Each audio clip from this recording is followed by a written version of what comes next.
This is part 2 of this chapter. So here we can start with human impact.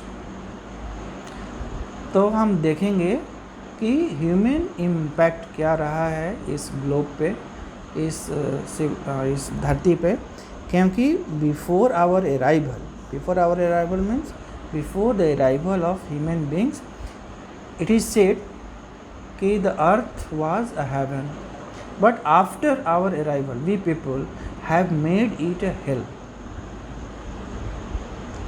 तो this is the alarming time. We should take care of our earth, otherwise it would be very very dangerous for coming generation. So we should know that we are not the only species to survive or to enjoy its resources, but we are among the lakhs of other species, and they all have the equal right to survive on this earth. तो इस तरह की सोच हमें develop करनी है. तो let us see the human impact. Human civilisations have been around for a paltry 12,000 years, barely a few seconds on the geological clock. ये जो ह्यूमन सिविलाइजेशंस है हमारा, this is only for 12,000 years. ये 12,000 years का ही हमारा human history है. उसके पहले हमारा ह्यूमन अराइवल यहाँ नहीं था इस धरती पर. तो ये 12,000 ईयर्स क्या है? ये दिस इज़ अ पाल्ट्री क्यों कहा है? बहुत ही थोड़ा हिस्सा है, क्योंकि हमने फर्स्ट पार्ट में ऑलरेडी वी हैव सीन कि the earth has 650 million years history. इस धरती का इतिहास अबाउट 65 करोड़ ईयर्स हम देखते हैं. तो 65 करोड़ ईयर्स की जिस धरती का हिस्ट्री है, उसके लिए 12,000 ईयर्स तो रियली ए पाल्ट्री है, ए वेरी स्मॉल पार्ट है. barely a few seconds on the geological clock जो 650 मिलियन ईयर्स की बात करता है, अबाउट 65 करोड़. तो उसके लिए तो 12,000 ईयर्स एक बहुत ही फ्यू सेकेंड्स ही है. In that short amount of time we have manage to create quite a ruckus. लेकिन इसी थोड़े से समय में हमने इस धरती को बहुत डैमेज कर दिया है.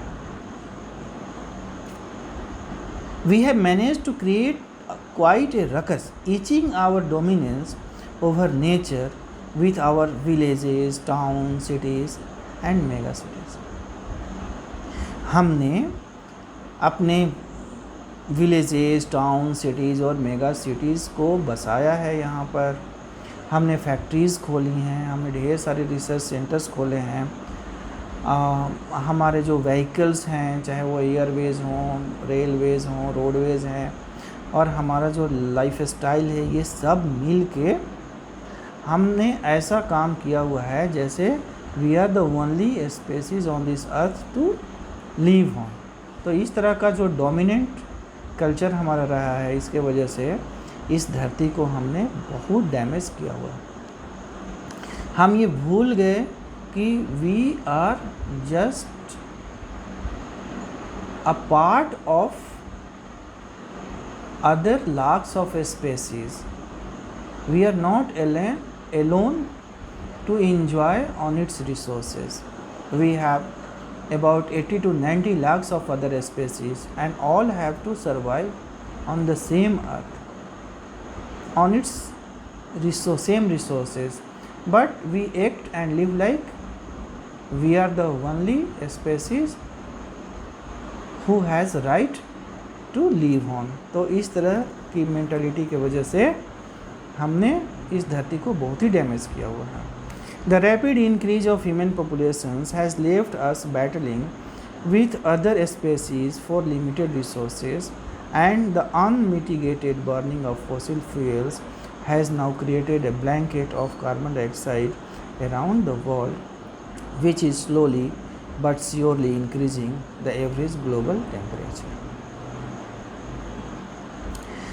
तो हमारा ह्यूमन पॉपुलेशंस बहुत तेज़ी से बढ़ रहा होता है और इसमें हमारे रिसोर्सेज तो लिमिटेड ही हैं। इस जो धरती के रिसोर्सेज है वो लिमिटेड रिसोर्सेज हैं। उसी लिमिटेड रिसोर्सेज में आप सबको यहाँ पे सरवाइव करना है और जो हमारा बर्निंग ऑफ फॉसिल फ्यूल्स है उसके वजह से एक हमने क्या कर दिया है, एक blanket of carbon dioxide around the world. Carbon dioxide की मात्रा काफ़ी बढ़ गई है और इसके वजह से हम ग्लोबल वार्मिंग, हमारा ग्लोबल टेम्परेचर में every year there is increase of 1 degree centigrade in global temperature, ऐसा हम एक रिकॉर्ड करते हैं, ऐसा हम एक्सपीरियंस करते हैं। तो climate change is one of the most hotly contested environmental debates of our time. तो अभी जो हमने अब तक इस छोटे से टाइम स्पैन में जो ह्यूमन बीइंग का जो इंटरफेरेंस रहा है, इंटरप्शन रहा है इस ग्लोब पर, उसके वजह से हमने बहुत ही डैमेज किया हुआ है हमारे इकोसिस्टम को, हमारे प्लेनेट को। और इसके वजह से अभी हमें खुद भी इस धरती पे सरवाइव करने में प्रॉब्लम आ रहा है और नेक्स्ट जनरेशन को तो और भी आने वाला है। तो हम थोड़े से कंसर्न्स अपना एक्सप्रेस कर रहे हैं आजकल। और अभी पूरे वर्ल्ड में, क्रॉस द वर्ल्ड, ये जो मोस्ट हॉटली कंटेस्टेड जो डिबेट्स है वो इन्वायरमेंट पे ही हो रहा है। डिफॉरेस्टेशन हो या मेल्टिंग ऑफ आइस हो या ग्लोबल वार्मिंग हो, इस तरह की चर्चा अक्रॉस द वर्ल्ड होती रहती है। तो will the West Antarctic ice sheet melt entirely? तो कभी लगता है, तिसाई दोषी को भी फील होता है कि क्या ये जो अंटार्कटिका जो आइस शीट्स है वो पूरी तरह से मेल्ट हो जाएंगी? Will the gulf stream ocean current be disturbed? और जो ओशियन जो गल्फ स्ट्रीम है, गल्फ स्ट्रीम ओशियन करंट है, वो क्या डिस्टर्ब हो जाएगी? वो फिर जो हमारा अंटार्कटिका है वो क्या बिल्कुल भी मेल्ट हो जाएगा और वहाँ पे कोई बर्फ़, कोई आइस नहीं रहेगी? तो अगर मे बी और मे नॉट भी, तो ये हो भी सकता है, नहीं भी हो सकता है। लेकिन एक बात तो हमें मानना पड़ेगा कि अगर same trend, if the same trend continues, अगर हम नहीं चेक किए अपनी एक्टिविटीज़ को और इस इकोसिस्टम को थोड़ा सा और हेल्दी बनाने की कोशिश नहीं करेंगे, तो जो ग्लोबल वार्मिंग है वो धीरे धीरे हमारे जो अंटार्कटिका का जो आइस है उसको मेल्ट करेंगे। और एक बार जो अंटार्कटिका का आइस मेल्ट होगा तो उससे जो हमारा सी लेवल है वो काफ़ी बढ़ जाएगा और कम से कम 1/3 पॉपुलेशन जो हमारा आइलैंड पॉपुलेशन है या कोस्टल एरियाज़ पॉपुलेशन है, न्यूयॉर्क जैसे टाउन, बॉम्बे जैसे टाउन, वो सबमर्ज हो जाएंगे। तो बहुत बड़ा हमें डैमेज होने वाला है ह्यूमन लाइफ का और प्रॉपर्टी का भी। तो either way Antarctica is a crucial element in this debate. तो अंटार्कटिका एक क्रूशियल एलिमेंट हो सकता है इस डिबेट के लिए, not just because it's the only place in the world which has never sustained a human population. वो इसलिए नहीं कि यहाँ पे कोई ह्यूमन पॉपुलेशन आया ही नहीं, and therefore remains relatively pristine, और इसलिए ये प्योर है, पायस है, ऐसा बिल्कुल नहीं है in this respect. But more importantly because it holds in its ice course, क्योंकि ये अपने आइस कोर्स में जितने भी इंडिकेशंस हैं इस धरती के, उसको वो मिलियन ऑफ ईयर्स वो प्रिजर्व करके रखती है। 500,000 year old carbon records trapped in its layers of ice. इसकी आइस लेयर्स में 500,000 year old carbon records trap हो सकते हैं, ट्रैप हैं। तो वहाँ से हमें स्टडी हो सकती है, स्टडी कर सकते हैं हम कि हमारा ये इंडिकेशन क्या है और कैसे हम इसको और हेल्दियर बना सकते हैं। If we want to study and examine the earth past present and future, Antarctica is the place to go. तो तिशानी दोस्ती बहुत ही सही कहती हैं कि अगर हमें इस धरती के पास्ट प्रेजेंट एंड फ्यूचर को जानना है, उसकी स्टडी करनी है, तो हमें अंटार्कटिका ही एक ऐसा जगह है जहाँ जाना चाहिए। तो फिर वो अपने प्रोग्राम के बारे में बताती हैं, students on ice the programme, जिसकी वो पार्ट रही हैं और जिसके वजह से वो अंटार्कटिका विज़िट करी हैं। तो students on ice the program I was working with on the सोकास्की aims to do exactly this by taking high school students to the ends of the world and providing them with inspiring educational opportunities which will help them foster a new understanding and respect for our planet। तो जैसा कि हम पहले ही discuss कर चुके हैं कि अगर अर्थ के पास प्रेजेंट एंड फ्यूचर के बारे में जानना है तो Antarctica is the only place to go. तो हमें अंटार्कटिका जाना चाहिए और उस प्लेस पे अगर हमारे हाई स्कूल स्टूडेंट्स, यूथ्स अगर जाएं वहाँ पे तो वो ज़्यादा फ्रूटफुल हो सकते हैं, ज़्यादा यूज़फुल हो सकते हैं, ज़्यादा बेनिफिशियल हो सकते हैं, क्योंकि they are the future of this world.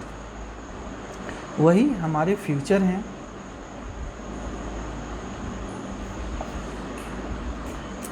तो उसी पर्पस को सॉल्व करने के लिए, उसी पर्पस को एम करते हुए हाई स्कूल स्टूडेंट्स को इसमें इन्वॉल्व किया गया ताकि उन्हें एक इंस्पायरिंग एजुकेशनल अपॉर्चुनिटीज़ दी जा सके। Headed by Canadian जॉफ green. जो कैनेडियन जॉफ ग्रीन जो लीडर होते हैं, जो सारे इस प्रोग्राम को मैनेज किए हुए हैं, उनके लीडरशिप में हाई स्कूल स्टूडेंट्स का ये स्टडी ट्रिप बनता है। Who got tired of courting celebrities and retired rich curiosity seekers who could only give back in a limited way। तो जॉफ ग्रीन इस तरह के प्रोग्राम्स बहुत पहले से करते आए हैं और अपने प्रोग्राम में पहले वो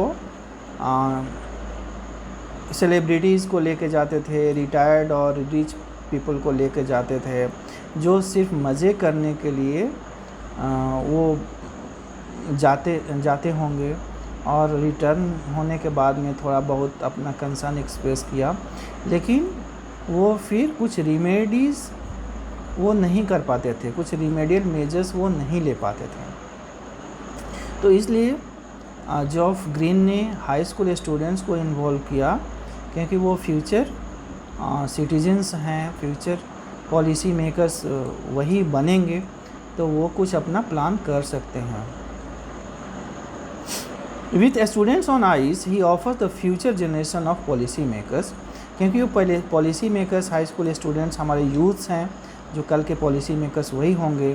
तो उनको अगर ये चीज़ दिखाया जाए, उनको एक्सपीरियंस कराया जाए, तो वो कुछ कल को बेहतर करने के लिए कुछ उपाय कर सकते हैं। A life changing experience at an age when they are ready to absorb, learn and most importantly act. तो ये जो लाइफ चेंजिंग एक्सपीरियंस है उन बच्चों के लिए, हाई स्कूल स्टूडेंट्स के लिए, वो ज़्यादा फ्रूटफुल हो सकता है, क्योंकि ये ऑब्ज़र्व करेंगे, लर्न करेंगे एंड सबसे इम्पोर्टेंट बात है कि वो एक्ट कर सकते हैं accordingly. The reason the program has been so successful is because it's impossible to go anywhere near the South Pole and not be affected by it. तो the reason the program has been so successful, तो ये जो programme काफ़ी successful रहा, उसका reason क्या हो सकता है?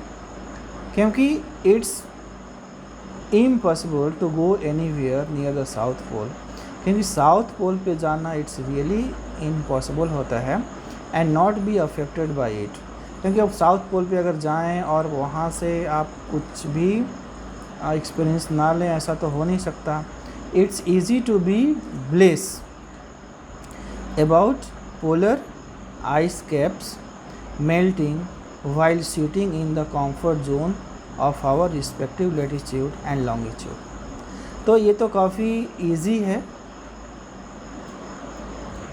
कि अपने ड्राइंग रूम में कंफर्ट जोन में बैठ के, ये रिस्पेक्टिव लैटिट्यूड लैंगिट्यूड मीन्स अपने कंफर्ट जोन में आप बैठे हों और वहाँ से आप अपने कंसर्न्स को एक्सप्रेस कर रहे हों।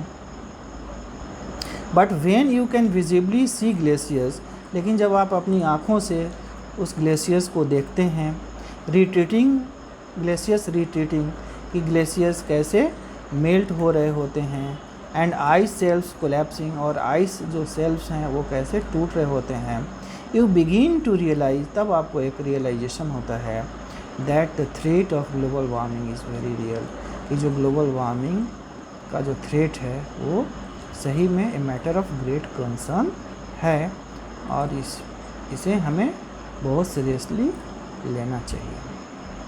Otherwise it would be too late to do something. Antarctica, because of her simple ecosystem and lack of diversity, is the perfect place to study how little changes in the environment can have big repercussions। और Antarctica पे जाके वहाँ पे जो हम experience करते हैं तो वहाँ एक बात और भी हमें सीखने को मिलती है कि चूँकि वो सिंपल इकोसिस्टम है वहाँ पे और लैक ऑफ बायोडाइवर्सिटी भी है,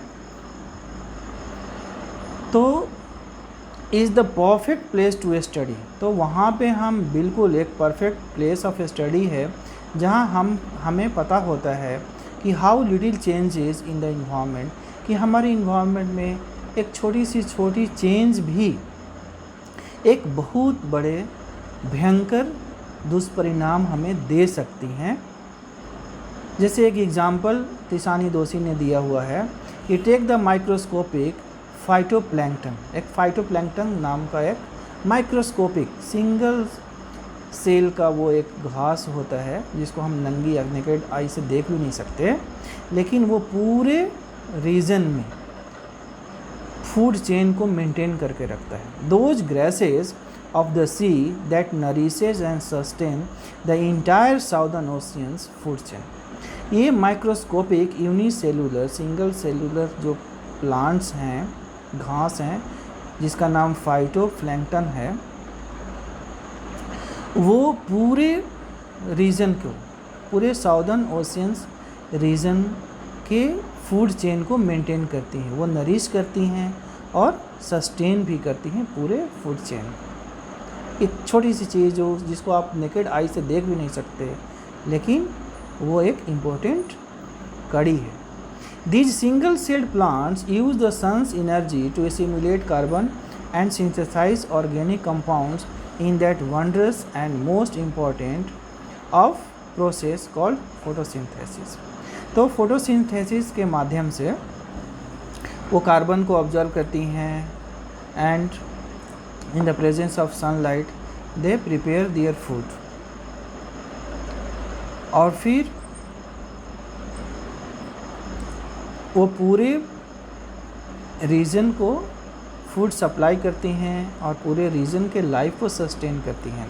दे nourish and sustain the entire life cycle of that region. Scientists warn that a further depletion in the ozone layer, और हमारे वैज्ञानिकों का ये कहना है और ये एक चेतावनी भरे लफ्ज़ों में ये कहते हैं कि further depletion in the ozone layer, अगर ओजोन लेयर को और भी कुछ नुकसान अगर होता है तो will affect the activities of phytoplankton.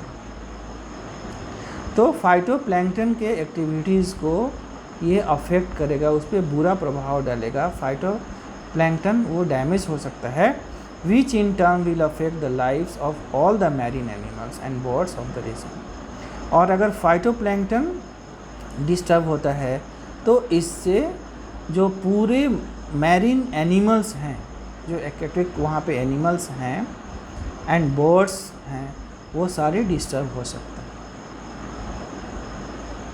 And the global carbon cycle भी वहाँ डिस्टर्ब हो सकती है। In the parable of the phytoplankton there is a great metaphor for existence. तो फाइटो प्लैंकटन के रूप में phytoplankton there is a great metaphor for existence. तो अगर लाइफ सस्टेन करता है उस पूरे रीजन में, तो उसका जो रूट कौन है, वो एक यूनिसेलुलर माइक्रोस्कोपिक प्लांट है जिसका नाम फाइटोप्लैंक्टन है। तो छोटी से छोटी चीज़ें कितनी इंपॉर्टेंट हो सकती हैं, ये इस पैराग्राफ में दिखाने की कोशिश की गई है। Take care of the small things, इसलिए कहा जाता है कि टेक केयर ऑफ स्मॉल, छोटी चीज़ों को इग्नोर नहीं करो, छोटी चीज़ों का केयर लीजिए। And the big things will fall into place, और बड़ी चीज़ें तो अपने आप होती चली जाती हैं। And now walk on the ocean. My Antarctic experience was full of such epiphanies, but the best occurred just short of the Antarctic circle at 65.55 degree south. और इसके आगे तिसानी दोषी कहती हैं कि वैसे तो इनका इंटायर जो अंटार्कटिका का जर्नी था, एक्सपीरियंस था, वो फुल ऑफ एफिफेंसीज था, वो बिल्कुल भी एक वंडरफुल एक्सपीरियंस होता है उनके लिए। लेकिन जो बेस्ट, जो मोस्ट सरप्राइजिंग जो थिंग था, जो मोस्ट वंडरस जिसको आप कह सकते हैं, वो कब उन्होंने अनुभव किया, 65.55 डिग्री साउथ में। वहाँ पे क्या होता है, the Sokolski had manage to wedge herself into a thick white stretch of ice between the peninsula and Tadpole Island. तो पेनिनसुला एंड टैडपोल आइलैंड के बीच में उनका जो शिप है सोकाल्स्की, वो फंस जाता है in the white stretch of ice में फंस जाता है, which was preventing us from going any further. तो आगे नहीं बढ़ पाता है। The captain decided we were going to turn around. तो फिर कैप्टन डिसाइड करते हैं कि हमें तो पीछे मुड़ना पड़ेगा, एंड हेड बैक नॉर्थ, फिर नॉर्थ को की तरफ जाना पड़ेगा। But before we did we were all instructed to climb down. लेकिन उससे पहले हम सब लोगों को ये बताया गया कि आप लोग नीचे उतर जाओ। Climb down the gangplank and walk on the ocean, कि आप तख्ते के सहारे नीचे आप उतर जाओ और फिर वॉक ऑन द ओशन, और उस ओशन पे आप वॉक करो, चलो टहलो। तो पैदल चलने की बात कर रहे हैं ओशन पे। ओशन मीन्स क्या है, ओशन ऑफ वाटर नहीं है, ओशन ऑफ स्नो है, बर्फ़ की चादर है, आइस, मीटर थिक आइस वहाँ पे है। तो वहाँ पे आप आराम से वॉक कर सकते हैं। So there were all 52 of us. तो 52 स्टूडेंट्स की टीम होती है, वो सभी नीचे उतरते हैं। कीटेड आउट इन गोर-टेक्स एंड ग्लेयर्स। तो कीटेड आउट मीन्स सबके साथ एक कीट होता है जिसमें सारे लाइफ सेविंग जैकेट्स, ग्लव्स, ये सारी चीज़ें होती हैं। वो सब अपनी जो सेफ्टी आइटम्स हैं वो उसके साथ वो नीचे उतरते हैं। जो उनका ग्लव्स हो सकता है, उनका स्पेशल क्लोथ्स हो सकता है, उनके स्पेक्टेकल्स हो सकते हैं, गॉगल्स, ये सारी चीज़ें वो नीचे उतरते हैं।